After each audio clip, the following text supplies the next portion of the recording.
What's going on, everyone, and welcome back to this episode of DM in the PM. My name's Tom Quinn, resident dungeon master here at Modern Myth, and my guest today has a list of credits that could probably take the entirety of this episode, so I hope it will suffice to say that you may know him as Victor from LA by Night. You may know him as both a player and a DM in the Legends of the Multiverse. He is the resident DM for the Black Dice Society, and he is the lead designer on Into the Motherlands RPG, Mr. B. Dave Walters. Thank you so much for... Oh, there it is. There it is. That is the dozens and dozens of my fans cheering. Yes. Hey, I have a feeling it's a few more than that, but hey, man, I hugely appreciate you taking the time to sit down and chat with me. I've been you are on. I mean, there are a lot of interesting people in the online D&D space, but you absolutely made my short list of people that I knew when I very first conceptualized this segment. Was someone I needed to talk to. So I really appreciate you taking the time to sit down with me, man. I appreciate that. Appreciate you having me. Right out of the gate, if can you kind of just give a quick breakdown on your journey from running games hobbyist style to kind of how the whole professional DM thing came about? Because that's not an unheard of thing nowadays. But you kind of, to some extent, would you say it's fair to say that you kind of pioneered the notion that you could professional DM? Was that a fair statement? I was one of the first. Okay, I was a pioneer. I won't say I was the pioneer, but I will say I was a pioneer. Right on, right. Can you outline that process for me a little bit? I've been playing these games for about 30 years. I've been playing since I was 13 years old. Started out with riffs, which to this day is still difficult to enunciate, riffs. And a friend of mine back then, even in those days, was a hipster before being a hipster was cool. And he was like, if you're going to play these games, you've got to play D&D. And so that got me into second edition. The guy on the horse on the cover with like the splayed spine of the book, it's all right over there. Yep. And, I've got mine under the stairs right now. So. Yep. Played all from second edition, third, 3.5. I was a fourth edition refugee. Didn't like fourth, so I went and played Pathfinder for a few years there. Was a relatively late adopter of fifth edition. It'd been out 2 or 3 years before I even gave it a shot, and then instantly fell in love. And been playing the World of Darkness since the 90s. You know, when it first came out, that just landed right in my face because I was the target market, and it very much hit me square center. And all sorts of things along the way. I started creating content in 2009, but I actually was creating like inspirational and motivational content. I was a nationally syndicated columnist. I wrote an advice column. I wrote a dating advice column. I was a columnist for BeliefNet. I had a talk radio show for about 7 years. And during that time, I started doing panel appearances. I started talking about things like the spiritual significance of like comic book characters and things like the Avengers and movies and stuff like that. Mm-hmm.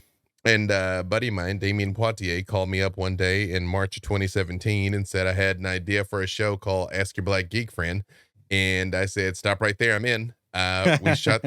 We shot the pilot that Saturday. Geek and Sundry told us they wanted it that Monday.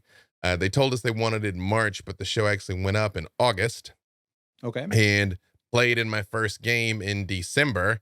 And ever since then, everything else you pretty much saw happen right in front of you. Okay, great.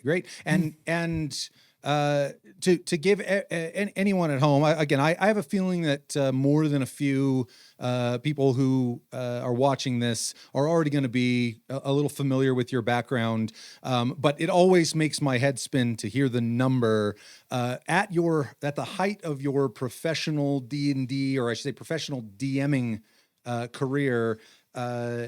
The numbers to me are astronomical. As someone who loves running this game, loves talking about this game, the numbers are still unbelievable to me.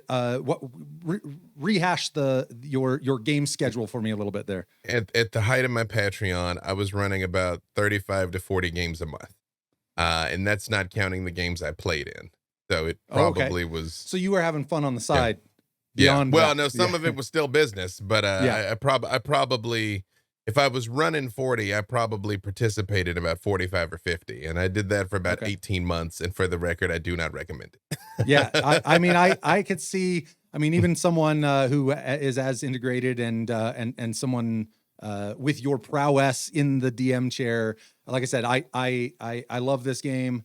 I love doing this, but that number still makes my head spin every time I hear it. So, I um, I very frequently, and for some time even after I backed off, would wake up in the middle of the night thinking I'd fallen asleep during a game, and just oh like yeah, just go start very much like, okay, so you walk into the room and like it would like really take a few minutes to be like, oh, it's nighttime and I'm asleep. Because it would go through layers. I would be like, first, I fell asleep during the game. Oh no.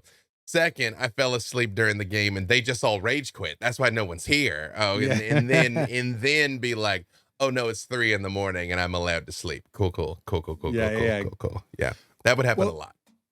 that kind of leads into my next line of inquiry because even guys who are just running their home game, maybe a few different campaigns, can fall victim to burnout.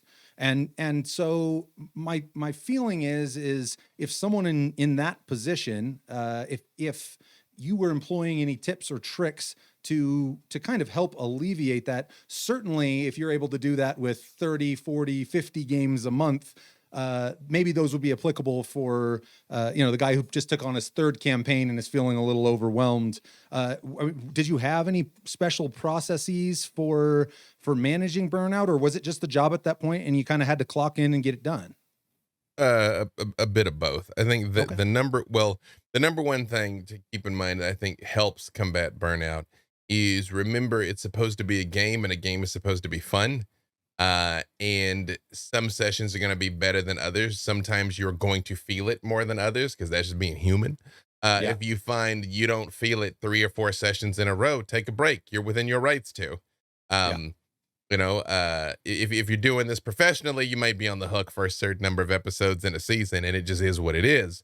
But Right. if you're just doing this around your own table, then yeah, take a break when you need it, because what you will find is your mind or body will take a break for you if you don't, and it will be at the least convenient time.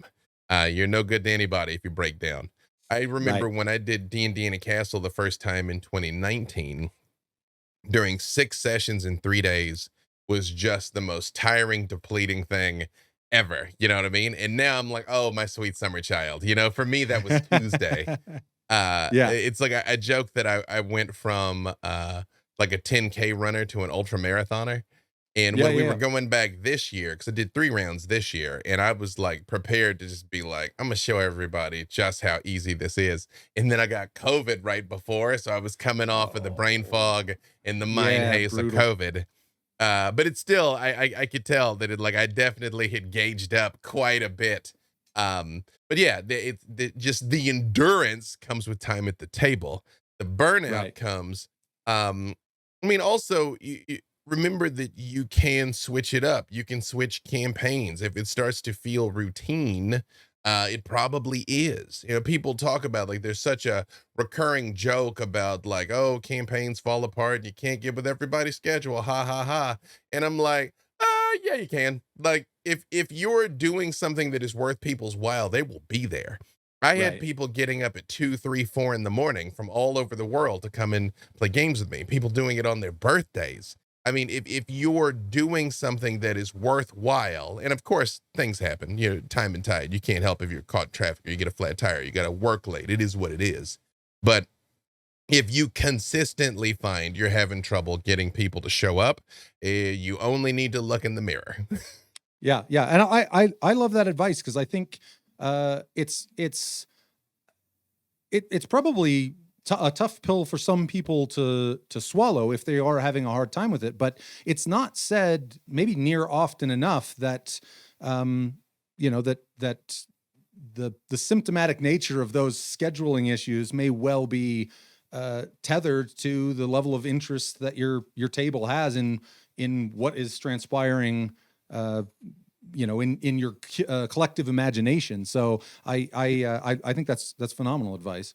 Well, Um, people need different people are looking for different things too. You always got to keep track of that. You know, some person might like the political intrigue of it. Some people might like puzzles. Other people might like heavy role playing. Other people are just murder hobos and just want to hit things. And you got to find a way to let everybody have a moment to shine every time, even if a given session might tilt more one way than the other. And remember that not every table is for every player, you know, and not every players is for every table. It goes back and forth.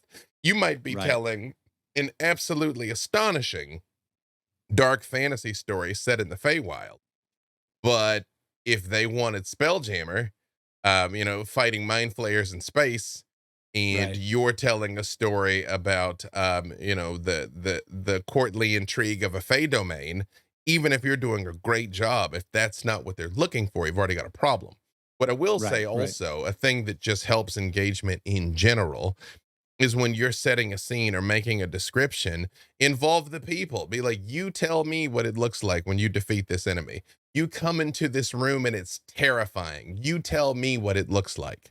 You know, the more you let them add their own pieces and their own bricks to the wall, the higher it will go and the sturdier it will be. Right. I love that. I love handing them that paintbrush and letting them paint the scene for you. That level of engagement. That actually, what you were talking about every obviously every player that sits down at the table, every DM that sits down at the table is really there for different reasons. They have their own experience that they're wanting out of that. Something that I have heard you uh, really harp on foundationally when you're talking about the professional DM space is first and foremost, and it's, I mean, it doesn't sound like rocket science when you're saying it. First and foremost, you have to deliver a great experience. And so a Mhm. question that I had coming off of that is, do you find when you were even now, but certainly when you were running that many games, were you consistently coming to your table and kind of saying, okay, I need to take a read on this specific table to deliver that great experience? Or did you find over time that there was a through line from table to table that just there were constants in delivering that experience? There basically were three things that I had going. Um, One, now all of those games, that was a mix of um World of Darkness. It was kind of a combined World of Darkness game. So there was vampires and werewolves and whatnot, all Okay. sort of kind of coexisting, and D&D. With a little smattering of Battle Lords of the 23rd century, which is my favorite game. Okay. Um, so for all of those games, very early, the World of Darkness games were about the city. The D&D games were about the vessel they were on. It was sort of a Spelljammer Planescape hybrid, and people would Okay. come in and it'll basically get assigned and then reassigned to the vessel, right? So Okay. that was the narrative reason of why different people are here in different combinations, right? Gotcha. So That makes sense. it was easier to keep track of where is this ship and what's the ship's mission today than what have all of them been doing, if that makes sense, right? Yeah. I love that. The the the Yeah. the second thing is then I would look at who are the people here at the table and, you know, let me make sure that I'm doing everybody has a chance to shine. You know, everybody has a chance to be a rock star. Everybody, you know, the murder hobo gets to murder, the talky person gets to talk, the sneak gets to sneak, the skill monkey gets to skill monkey, you know? Right. Right. And then the third thing, just as an article of faith, my style is I just hurl sticks of dynamite and just and then whatever the characters do, I ask myself, what is the worst possible outcome from this course of action? And then I do that thing. And that's Love it. why he can Love just it. come off the dome all the time. That's why. That's what and that actually works, believe it or not, across genres.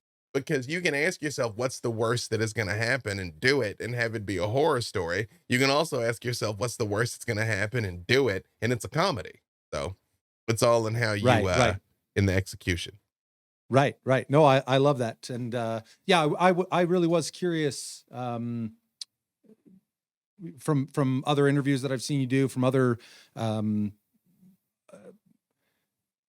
that foundation that you laid, the very first thing that had ever jumped into my mind was if you had kind of tied that through line, and I think you really helped to shore that answer up for me there. So I appreciate that. You mentioned the world of darkness, and one of the things we harp on a ton on the channel is looking outside of the D&D ecosystem for inspiration, whether it be well, it doesn't even have to necessarily be outside the it could be earlier editions, it could be entirely different systems.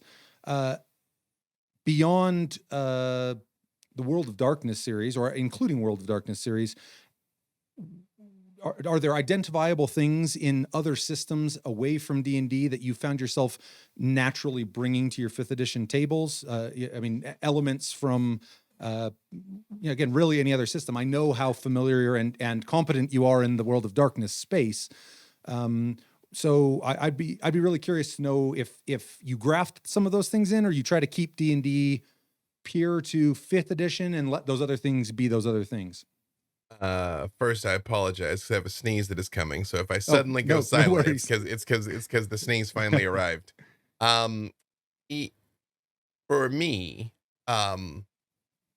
I have an unusual career, even outside of the tabletop space, in the sense that I write comic books, I write screenplays. Oh, there it is. Usually they travel in threes, but there's that one was haunting me. The other two are on their way. No big deal. I write comic books. I write for film and television. I've had all of these things produced. I write novels. I've self-published the novels. I write games. Pretty much anything you can think of with the written word, I do. And that is because I understand what makes a story a story. What can take a person on a compelling adventure with a beginning, middle, and end, a compelling journey, such as it is. It's not always an adventure. And the thing I always tell people is there's 8 billion humans on Earth, but we're all made up of the same parts, plus or minus a couple of parts, of course. Oh, I'm going to sneeze again. Bless you. There's number 3. Finally. You. All right. We're, plus or minus a couple of parts. We're made, heart, lungs, blood, skin, a brain, eyeballs, right? Right. And these things combine in near infinite variety. But if you understand the bones of it, you can assemble a person.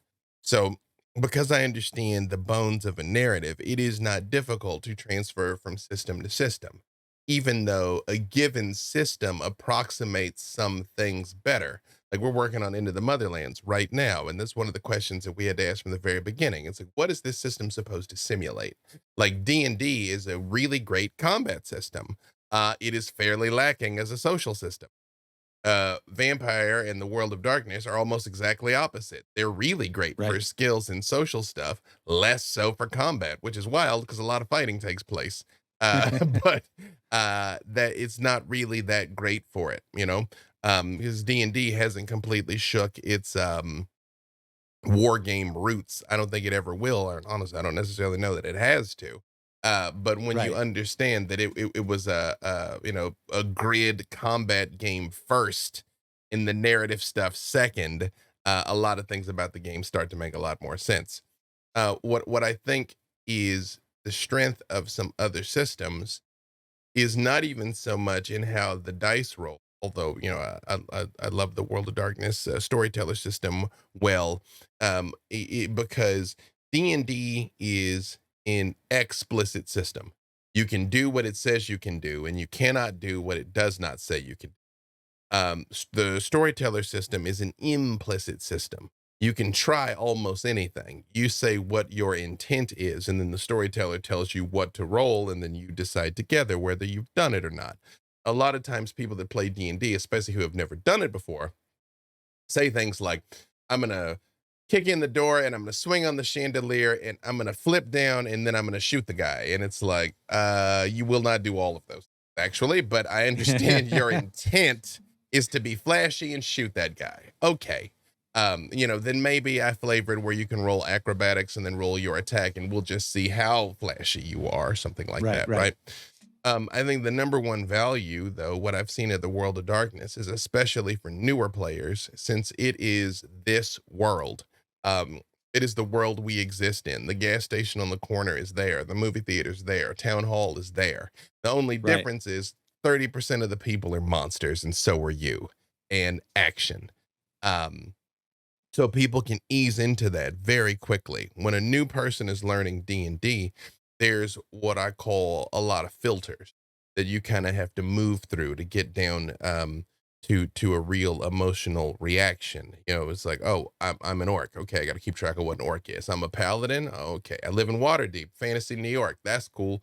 Mind flayers are coming. What's a mind flayer? They eat brains. Eating brains is bad. You know, and you have to sort of juggle these things until they kind of like Right. Right. get down in you. Um, because for my money, the storyteller's job is to elicit an emotional response. As long as they're feeling something, if they're nodding their head yes, or shaking their head no, or if they're laughing, if they're crying, you're doing your job. I actually measure my success by how quickly I can make someone cry. Not that I'm trying to hurt their feelings, although the tears of the innocent do power me. Um, it is because if a human being is crying, they are feeling enough. They're having enough of an experience that it is now manifesting, and they are now there, and this is real to them. Right. Um, Right. that is of supreme value. Sorry, I'm going to stop my ramble there. So, No, no, no. I think that to elaborate a little bit on that question, are there any system elements from non D&D systems that you found yourself wanting to drag and drop into your 5th edition space, or again, you just kind of let them be what they are and take them at their face values? no, I don't really homebrew. I mean, for the most part, the game exists as it does for a reason, and when you start picking at it, things tend to collapse. The only house rule I play with is that a 1 always fails and a 20 always succeeds, even on skill checks. Because Okay. there's always a chance, you know. Yeah. I think more than anything, the narrative spirit of the World of Darkness, I'll pull it a D, I because like that. it I like that it's verbiage. it, yeah, because it's binary. It's pass fail. You hit or you didn't. You know, if Right. you roll a 2 or if you roll a 19, if you needed 20, you just missed, right? But I Right. will describe it as missing by a mile or a near miss or the sword scrapes off of its scales or Right. Right. yeah, things like that. You know what I mean? To just Yeah. bring it to life more than just yelling numbers that have been Right. randomly Right. generated by, polyhedrons. No, I really like that framing of it. I think if I'm recalling the verbiage correctly, the narrative spirit, and I may coin that phrase. I will credit you on it, but I like that Share it verbiage far and for. wide. Um, I'm trying to remember. Oh, so by nature of, I mean, obviously your time professionally in the DM chair, and I guess to some extent, when you're DMing for various live streams, you're still in that world, maybe not in the 40, 50 games a month world, I'm sure, thankfully. Thankfully. I mean, to be clear, it was a blessing to get to do at the time, and I'm incredibly grateful to the humans that wanted to spend that much time with me. But it was a lot. Yeah. Oh, no doubt. No Yeah. doubt. Right. It's a lot just hearing it. Honestly, Yeah. just hearing it, I'm waking up in a cold sweat. So, but I mean, that path, that journey that you have been on, has put you in the same room. And well, very realistically, you should be counted amongst some of the top people in this space, obviously. But it's also put you in the room with essentially every other name that would be on that list. Mhm. And so something I'm really curious about, both, operating as a player and as a DM, to some extent, I would say the TTRPG space is as much a who as it is a what. That, Mhm. 6 people over here playing 5th edition and 6 people over here playing 5th edition might be getting totally different experiences playing out Mhm. before them based on what they want. Since the who's on your list are some of the biggest names in the online D&D space, are there any definitive takeaways? Are there any moments where you were playing under another DM or running for a player where something happened that just, I mean, kind of opened your eyes to new ways of thinking about things? Because you're effectively at the All-Star game. So I'm just curious how much of the who that has gravitated around you how much has that influenced the way you think about the game, the way you play the game, and in addition to that, how much, in what ways? I have been blessed to know the finest people, and to more often than not get to share the table and share the space with them. Um, Believe it or not, um, when we're having these experiences, I am usually enjoying it as a participant and as an observer. I don't really compare myself to anybody because they do what they do and I do what I do. But I can be in the moment appreciating what they do, if that makes sense. Absolutely. Yeah. Um, uh, and especially since, to me, um, I mean, I won't name drop, but yeah, I know everybody and they're my friends. And so Right. when I see my friend succeeding, I'm seeing it through the lens of I'm just seeing my friend succeeding, if that makes sense. You know what I mean? Yeah. Or like, Yeah. oh, my friend, 100%. my friend did something super cool there, you know? Um, I will say what I found, at least for the time being, who knows what the future holds. For the time being, it is pretty much a meritocracy. I've found. I mean, of course, as in all spaces, there's some very talented people that I think haven't gotten enough attention yet. Um, but for the most part, the people that become household names do so for a reason, you know, which isn't true in a lot of other arenas. You know, like there's some very talentless movie stars because there was Oh, hmm, oh, I was going to say, absolutely. I agree 100%. well, because there's a vast infrastructure to create that, you know, and monetize that and profit from it. We don't have that. All we can do is put our stuff out there and hope people like it enough to engage with it and talk about it and Right. share it and want more of it, you know? Right. Um, Right. so for the most part, the people that are fortunate enough to become known, it is usually obvious why they've become known, if that makes sense. Right. Right. Yeah, Yeah. and I think everybody that I would count on that, it's getting to be less and less of a short list. But the list of names that are for people who have their head in this space, anyways, are household names. Yeah, I think I would agree 100% that it's pretty obvious why. Through their actions, both from the DM seats or the player seats, why they have garnered the position that they have in these various aspects. I really liked what you. I would just say it was about as congruent with anyone sitting in their home game. What you were saying is looking across the table and watching my friend, just kill a negotiation or, slaughter the big bad, or I mean, whatever it is.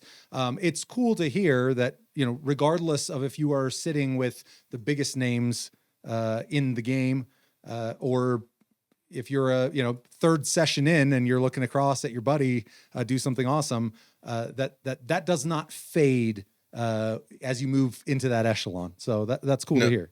and if I had to pick out some things that they have in common that always stands out is they all still love it and are having a good time, you know. Um, Obviously, it is stressful when you have a huge campaign. You know, we just wrapped the Black Dice Society last week. Tomorrow will be my first Thursday off in a year and a half, which is weird. Oh, But we did 60 sessions, 180 hours. You know, like that's a lot of story. yeah, Um, yeah, and some campaigns are much longer than that, you know, and keeping that going and keeping that fresh and everything, you know, that can there's a difficulty with that, but there's still a joy and a love of telling stories and of playing the game. And also there is a willingness to become immersed in this and just dive headlong into it, you know? In when you are playing that role, embody that role. If you're the player, you only have to embody the one. If you're the storyteller, you may have to embody several. This past Right. Monday, when I was doing the Hunger of the Far Realms for Idle Champions, Mhm. I had to be 11 crew members of a ship and 5 familiars, and then all the adversaries. And you're like, well, here we are. Let's Yeah, do it. Let's that's go. brutal. How No? how many self conversations did you have to have throughout the course of the session? How many self Oh, arguments? there's two dragon familiars, a lunar dragon and a solar dragon, and they don't get along. And they're Oh, basically like half brilliant. cat, half baby. And them being cat not getting along was a treat to do, but it does get it becomes strong when when Yeah, you're like, yeah. 100%, man, 100%. Um, no, I love it. Something kind of as we I guess I would say as we get on, and I know I'm going to have a little back and forth. A lot of times I just kind of hand the reins over to whoever I have on kind of towards the very end of the show so they can just kind of get after whatever it is they've been crunching on, any projects coming out, things like that. I want to get into that a little bit earlier because I actually do have some questions, and I think anyone watching it could hopefully illuminate that for them. But you just recently launched your masterclass, which Yeah, both player and DM side. yeah, I don't know when this is gonna go up, but as of now, at this exact second, it's a pre-order, and this Saturday, the 29th, it goes live. Yep. Okay, so it will probably. Uh, I don't have a hard answer for that just yet, but there's a very good chance that will officially be live. So anyone watching, that Hey. should be live. Can you talk with us a little bit about that Yeah. now and kind of It's illuminate people as to what that project is? The website is if you go to the website, it's undisputedacademy.com. It also should be pinned at the top of my Twitter at bdavewalters. Um, two programs, 14-day DM and 14-day player, where I realized a little while back that every other game has coaches. You know, you can get a chess coach, you can get a poker coach, you can get an acting coach, and that's not even counting like sports and things Right, where you're right. actually out on the field. And in many ways, this is a team sport. So I realized it would be worthwhile taking the time to record everything that I've learned on this journey, because I am one of the very few, possibly the only one, that has climbed this hill to the highest height for multiple games, multiple systems, multiple genres as player and storyteller and producer. So I've done literally all of it. Yeah, yeah, So it's like it might be worth taking the time to capture all that. And yeah. about a month or two ago, I wanted to do it for a while and I've been picking at it. And then me being me, I was like, I got to do it on hard mode. So I did a couple of webinars to just sort of throw some things out and kind of gauge interest. And I got a great response. And then I came and uh, realized I wanted to flesh it out the rest of the way. So we did about 3 hours of the webinars all told. This is going to Okay, be, around 28 hours of okay. content. So. Cool. Very cool. Mm. And is this something that you would say, is this a good place? Uh, would you say for brand new DMs? Is this more intended for someone who's been sitting in the seat for a while and really wants to take their game to the next level, both player or DM? But It's all of the above. It starts with beginner, intermediate, and advanced. I explained the basics of the game up to and including, like, here's a die. When I did Invitation to Party for G4, mhm, the majority of the cast, I won't bust anybody out, had never played, like never played. Like I had to be like, yeah, this is a D20, never played. yeah, So it starts from that level of explanation all the way up to, yeah, the black arts of storytelling and things that you wouldn't consider. It's also, I tried to walk the line between people who want to go pro and pursue this as a source of income, which is the only way I define being pro, by the way, is if you're right, being compensated to do it, yeah, absolutely, versus people that just want to amaze and astonish the people at their table, which is still completely valid. So there's right, there's right. something in it for everybody. Cool. I do definitely have a few more questions about Mhm.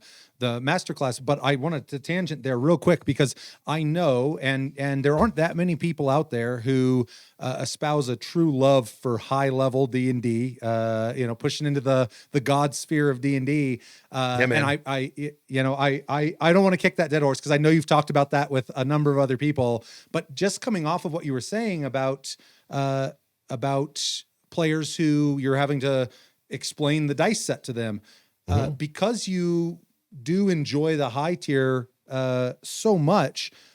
I'm curious to know, how do you feel about onboarding new players? What is your um Um, I've onboarded people that the first game they ever played was level 20. oh, okay, Um, that's it's that is my niche, and originally I chose it not just because I like it, but because I found out that fewer than 5% of D&D games have level 20 characters in them. yep, Um, that's not just campaigns that started and made it to level 20, that even started at 20 or started at a higher level. So, right, I just wanted to help people see that it's not so frightening, because everybody's like, ooh, it's so dangerous. I'm like, actually, it's not. Level 1 through level 3, where a goblin can crit with an axe and kill you and no one can bring you back. That's dangerous. right, Um, right, Level 20 is less about what can you do, because everyone can do everything, and it becomes more about what should you do. It gotcha. becomes less about chance and becomes more about cost. That's why I like those stories. Um, we're gonna be running one just this Friday for Wave of Rape Crisis Center, a charity game, which is Okay, near and dear to my heart. Um, as far as the onboarding, the way I bring people on, people who've never done it, I'll ask them. I'm like, hey, what's your favorite TV show? What's your favorite movie? What's your favorite book?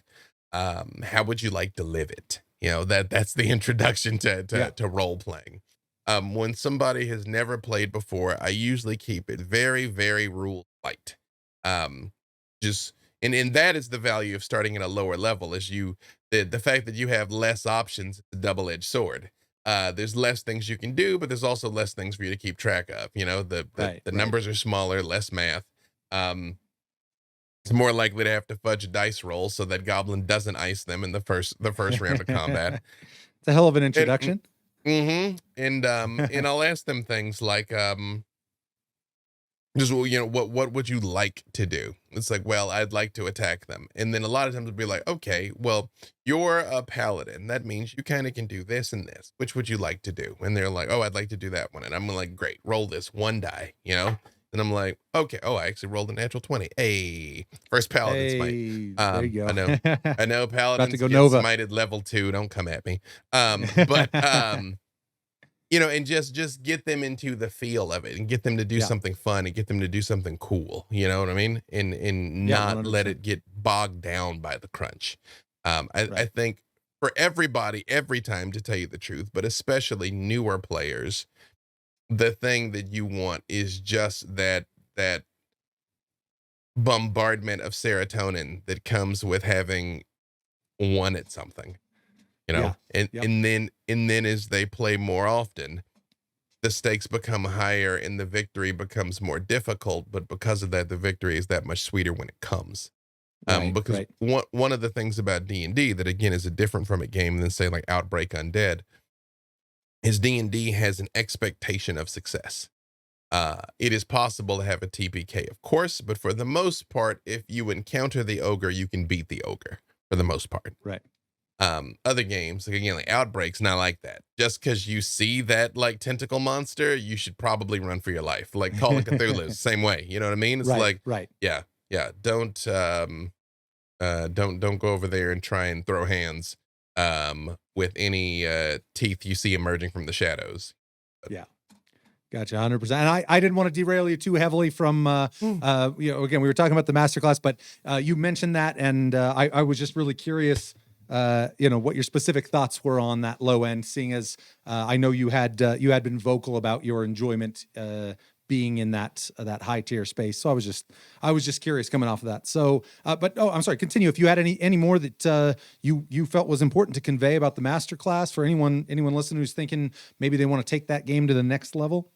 Check it out, man. Again, I will give you a lot of proven strategies and tools and things that have been directly applied that will help you. That again, I cannot guarantee your success because no one can, but I can Right. give you all the tools necessary, and most importantly, point out the things not just to do, but to not do. To help you take your game to the next level. Because I personally, as a human, if there's a thing I'm into, I try to do it to the absolute best of my ability. That's just how I'm Yeah. wired. No, I um, love that. Yeah. yeah. So there you go. I will give you everything you need, especially because one of the other hard things about the TTRPG space is, for the most part, you learn because somebody shows it to you. You play in your first game and the people at that table teach it to you. You learn from your brother or your sister or your best friend or Right. whatever. And that's kind of how it's been handed from hand to hand, ancestrally. The Yeah. problem is, what if those people sucked at it? Yeah. you That's know? true. That's true. Yeah. And then you're like, maybe you'll learn that. Because I got to tell you, and this is true. Whenever somebody tells me they play D&D, that it's meaningless to me. It means you sat at a table at some point and dice may have been involved. Yeah. Um, because there's so much homebrew, so many virgins, so many people just short of just like sitting around the table, just kind of trying to figure it out. Like, if somebody tells you they play Vampire, they tell you they play Call of Cthulhu, like, you probably can take it to the bank that they do that. They Right. had Right. the book, they had a character sheet. D&D's not like that. Not at all. No, I think that's a fair assessment. We've talked a number of times on the channel about uh, uh, how non-synonymous one table to the next. I mean, even one group, if the same DM running one group to the next, how non-synonymous those can be. That two people saying they play D&D is kind of a secret handshake that doesn't even get them into the same club. Yep. In a lot of cases. So, We'll just, go ahead.